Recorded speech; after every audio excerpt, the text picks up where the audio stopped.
Hi friends, welcome to RS all rounder. இன்னைக்கு நம்மளோட YouTube சேனலில் ஒரு அருமையான டீ ரெசிபி தாங்க செய்ய போகிறோம். இது டேஸ்ட்டும் ஃப்ளேவரும் ரொம்ப ரொம்ப சூப்பராக இருக்குங்க. நம்ம எப்போவுமே ஒரே மாதிரி டீ போடாமல் ஒரு முறை நம்ம இது மாதிரி செஞ்சு குடித்தா டேஸ்ட் ரொம்ப ரொம்ப சூப்பராக இருக்கும்.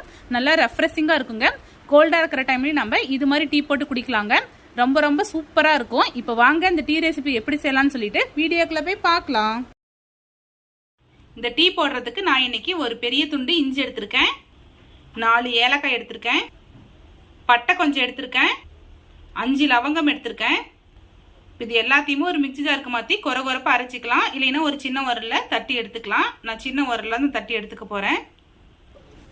பாருங்கள், நான் இந்த மாதிரி தட்டி எடுத்துக்கிட்டேன். நீங்கள் மிக்ஸி ஜாரில் போட்டு கொரகொரப்பாக அரைச்சி கூட எடுத்துக்கலாம். இப்போ வாங்க எப்படி செய்யலாம்னு சொல்லி பார்க்கலாம்.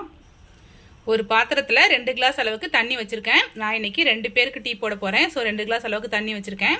தண்ணி லைட்டாக கொதிக்கட்டும்.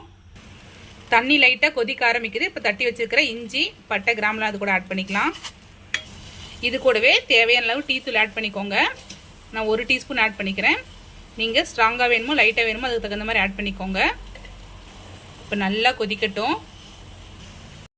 நம்ம ஆட் பண்ணியிருக்கிற 2 கிளாஸ் தண்ணி வந்துட்டு 1 டம்ளர் ஆகிற வரைக்கும் நல்லா சுண்ட வச்சு எடுத்துக்கோங்க. அப்போ தான் நம்ம ஆட் பண்ணியிருக்கிற அந்த ஸ்பைசஸும் டீ தூளும் தண்ணியில் நல்லா இறங்கும். ஸோ அடுப்பு லோ டு மீடியம் ஃப்ளேம்லேயே வச்சுக்கிட்டு நல்லா வேக வச்சு எடுத்துக்கோங்க. 1 டம்ளர் ஆகிற வரைக்கும் நல்லா சுண்ட வச்சு எடுத்துக்கலாம். பாருங்கள், நம்ம ஆட் பண்ணிக்கிட்டே 2 டம்ளர் தண்ணி வந்துட்டு 1 டம்ளர் அளவுக்கு நல்லா சுண்டி வந்திருக்கு. நம்ம ஆட் பண்ண ஸ்பைசஸ்லாம் அந்த இதோடு சேர்ந்து நல்லா பாருங்கள் வெந்து வந்துருச்சு. இப்போ இது கூடவே நான் 1/4 லிட்டர் பால் ஆட் பண்ணிக்கிறேன். நல்லா தண்ணி கலக்காத திக்கான பாலை ஆட் பண்ணிக்கோங்க. அப்போ தான் டீ நல்லா டேஸ்ட்டாக இருக்கும்.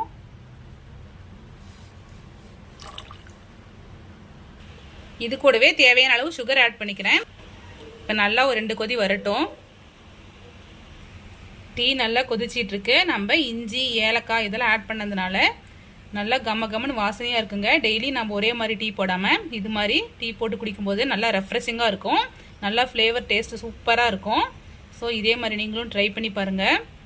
இது மாதிரி டீ போட்டு குடிக்கும்போது நல்லா ஜீரணம் ஆகுங்க. நம்ம இஞ்செல்லாம் ஆட் பண்ணியிருக்கிறதுனால கோல்டாக இருக்கிற டைம்லேயும் நம்ம இது மாதிரி டீ போட்டு குடிக்கலாம். நார்மலாக இருக்கிற டைமில் ரெஃப்ரெஷிங்காக இருக்கணும்னாலும் நம்ம இந்த மாதிரி டீ போட்டு குடிக்கலாங்க.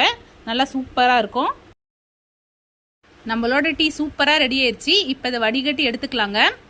பாருங்கள், வேறு ஒரு பாத்திரத்தில் டீயை வடிகட்டி எடுத்தாச்சு. இப்போ இது வேறு ஒரு டம்ளரில் சர்வ் பண்ணிடலாம். அவ்வளோதான் ஃப்ரெண்ட்ஸ், நம்மளோட சுவையான டீ சூப்பராக ரெடி ஆயிடுச்சு. நல்லா கம்மன்னு வாசனையோட சூப்பராக இருக்குங்க. நீங்களும் ட்ரை பண்ணி பாருங்கள். நல்லா ரெஃப்ரெஷிங்காக இருக்கும், நல்லா ரிலீஃபாக இருக்கும். ஸோ கண்டிப்பாக ட்ரை பண்ணி பார்த்துட்டு எப்படி இருக்குன்னு சொல்லிட்டு மறக்காமல் கமெண்ட்டில் சொல்லுங்கள். இது மாதிரி simple recipes and lunch box recipe series நம்மளோட சேனலில் ரெகுலராக அப்லோட் பண்ணுவோம். இது மாதிரி வீடியோஸ் வேணும்னா நம்மளோட RS ஆல்ரவுண்டர் சேனலை மறக்காமல் சப்ஸ்கிரைப் பண்ணிக்கோங்க. இந்த வீடியோ உங்களுக்கு பிடிச்சிருந்தா லைக் பண்ணுங்கள், கமெண்ட் பண்ணுங்கள், மறக்காமல் உங்களோட ஃப்ரெண்ட்ஸ்க்கு ஷேர் பண்ணிக்கோங்க. தேங்க்யூ ஃப்ரெண்ட்ஸ், தேங்க்ஸ் ஃபார் வாட்சிங்.